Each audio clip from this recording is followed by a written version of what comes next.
What's poppin'? It's your boy Big Rich, Queens, New York City, where we get busy with some Thursday evening business. Ladies and gentlemen, come on in, wipe your feet on the rug, throw some smoke in the atmosphere.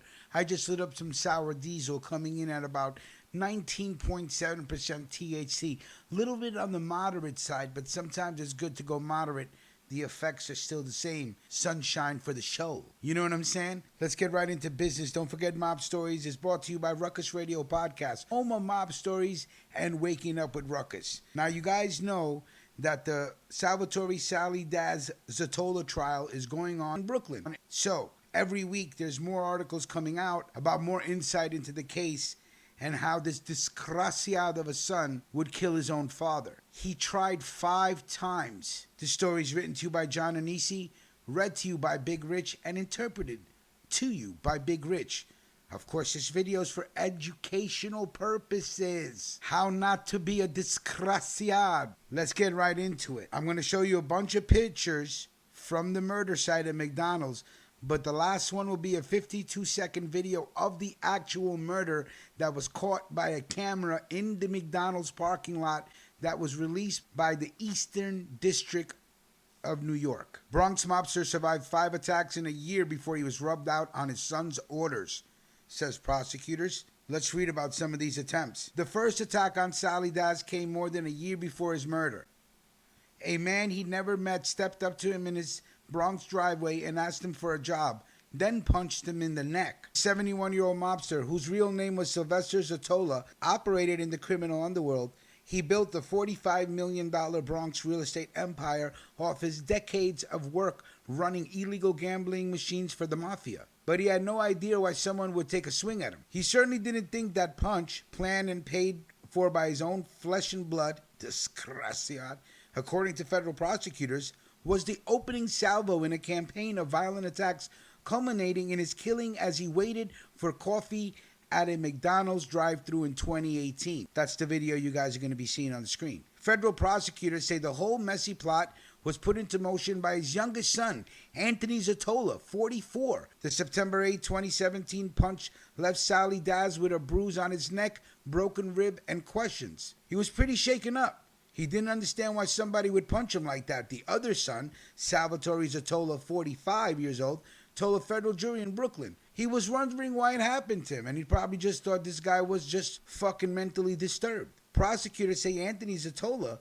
planned that punch a month in advance, setting up with Bushwan Shelton, a Bloods gang leader he befriended, and paid $200,000 to rub out his dad and older brother. 5 more attacks, including the fatal shot, followed. Several other attempts never got off the ground because the schemer's hitman of choice didn't have the skills to get the job done. Over the course of Anthony Zottola's trial, which enters its 3rd week on Monday, prosecutors hope to use text messages between him and Shelton to prove Anthony Zottola was behind it all. Shelton sent a wave of hired flunkies to do the deed, but initially he tried to kill Sally Daz himself. On November 26, 2017, he put on a ski mask, pulled up behind the mobster's car in Edgewater Park near the Throgs Neck Expressway, got out and started running at him with a gun. Prosecutors allege Sally Daz was too quick, though. He put the car in reverse and made a U-turn and got the hell out of Dodge. Then he called the police. His next stop was the 45 Precinct Station, where he told police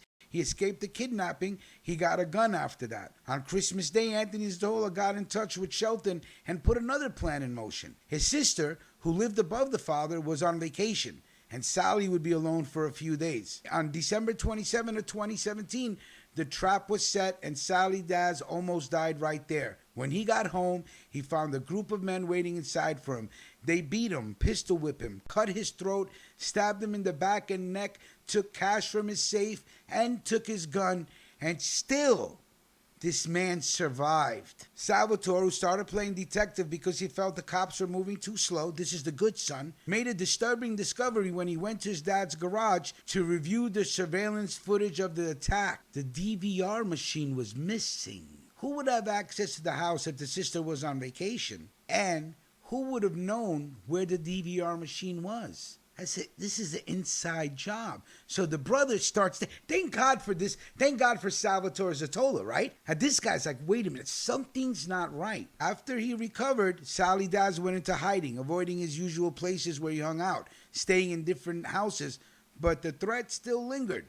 One would-be hired killer, Ron Cabby, 32, and let me tell you what he said in court, this fucking snitch. He said he's not a snitch, he's a cooperator. Disgracia.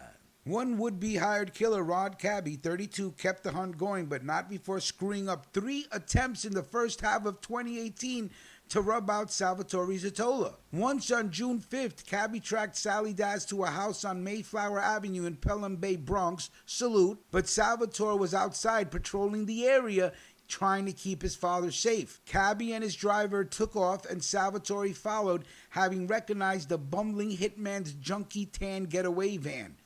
He called his brother Anthony to the scene and got into Anthony's car, pressing the younger sibling to drive fast and follow the van. He testified, "Can you imagine you're in the car with your brother, trying to figure out who's trying to kill your dad? Meanwhile, it's the cocksucker right next to you. It's your brother.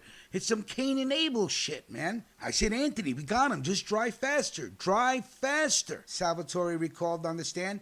Instead, he was driving slower, and he was texting someone on his phone. A week later, on June 12th, Cabby tried again about 2 blocks away on Hobart Avenue, but Sally Daz pulled out a gun and fired a warning shot. Cabby testified, and his own gun didn't work. He and his driver, hitman Ace Ross, but he was caught by police at a Manhattan taxi stand. Cabby's role in the murder for hire was done, and by that September, he started singing to the FBI. "I'm not a rat," Cabby insisted. "I'm a cooperator."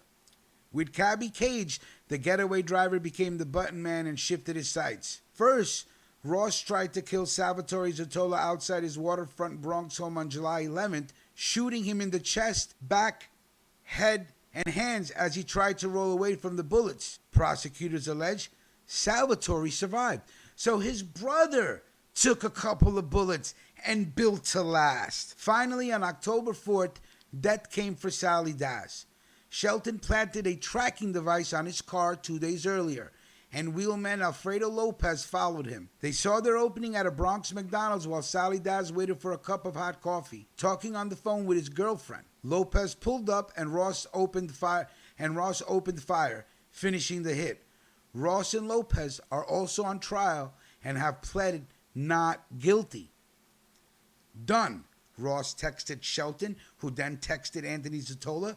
Quote, "Can we party today or tomorrow?" Anthony quipped back that he was celebrating his son's birthday by taking him to McDonald's, just to piss on the grave, right? This disgraciad, and text Shelton, "Thank you for being a great friend." Shelton's reply, "Hey, it's like your birthday today too as well. LOL. Dirty, disgraciad game. They tried 5 times before killing his father on the 6th. And what can I say? This is a despicable mob story. That's all I can say.